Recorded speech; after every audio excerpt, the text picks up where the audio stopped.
안녕하세요. 법도TV 엄정숙 부동산 전문 변호사입니다. 오늘은 임차권 등기 후 명도 의무에 관한 내용입니다. 전세금을 돌려받지 못해 임차권 등기 후에도 이사하지 못하는 세입자들의 한숨이 깊어지고 있습니다. 전세금을 제때 돌려주지 않는 집주인들은 세입자의 임차권 등기에도 아랑곳하지 않는 경우가 많습니다. 만약 기간이 끝난 경우라면 오히려 세입자가 집을 비워줘야 하는지 전전긍긍하는 경향이 있습니다. 결론부터 말씀드리면 세입자가 보증금을 돌려받지 못했다면 계약 종료 후에도 임차권 등기 신청 여부와 관계없이 해당 주택에 계속 머물러도 문제가 없습니다.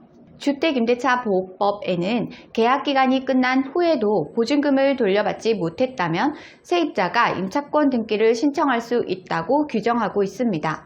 임차권 등기란 세입자가 이사를 하더라도 해당 주택에 대한 대항력과 우선 변제권을 유지시켜주는 제도로 최근 전세 사기 대응책으로 세입자들 사이에서 관심이 높습니다. 다만 임차권 등기를 완료한 후 이사할 여력이 없어 해당 주택에 계속 거주해도 되는지 혼란이 생길 수 있습니다. 주택임대차에서 집주인과 세입자는 의무를 동시에 이행해야 하는 동시이행 관계에 있습니다. 때문에 계약기간이 종료된 이후에 집주인이 전세금 반환 의무를 지키지 않았다면 동시이행 관계가 성립되지 않기 때문에 세입자도 집을 빼줘야 하는 의무를 지키지 않아도 됩니다. 반면 세입자가 전세금을 돌려받지 못해 임차권 등기 후에도 이사하지 못했다면 전세금을 못 받은 기간만큼의 이자는 받지 못할 것입니다.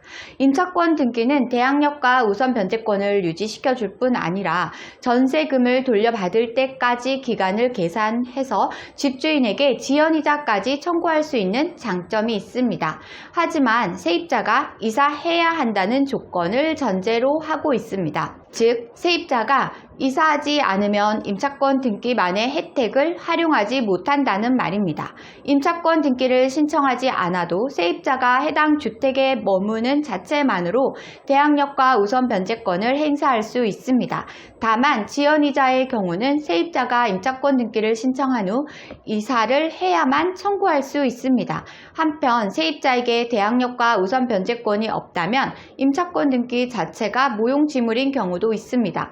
다시 말해 기본적으로 임차권 등기는 대항력과 우선 변제권이 보장된 세입자에게만 적용된다는 의미입니다. 세입자가 전입신고를 하기 전 근저당이 잡혔거나 선순위 세입자들이 있었던 상황이 대표적입니다.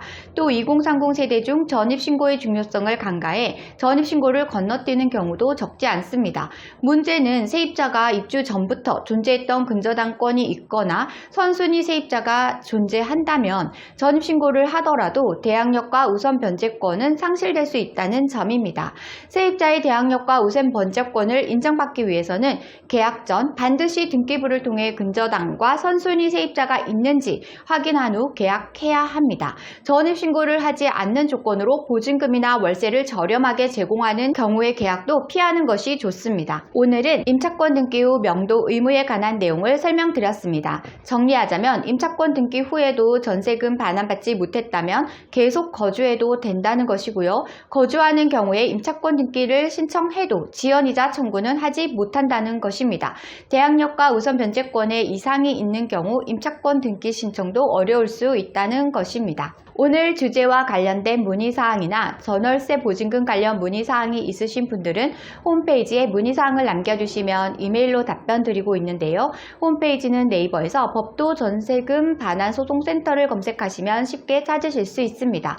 홈페이지에 접속하시면 상단 중앙에 전세금 반환 상담 메뉴가 보이실 텐데요. 체크된 부분을 명확하게 정보를 입력해 주시고 본문에 궁금한 내용을 입력해 주시면 이메일 또는 유선 전화로 답변 드리겠습니다. 오늘은 여기까지 설명해 드렸고요. 다음에 더 좋은 부동산 법률 정보로 찾아뵙겠습니다. 저는 엄정숙 부동산 전문 변호사였습니다.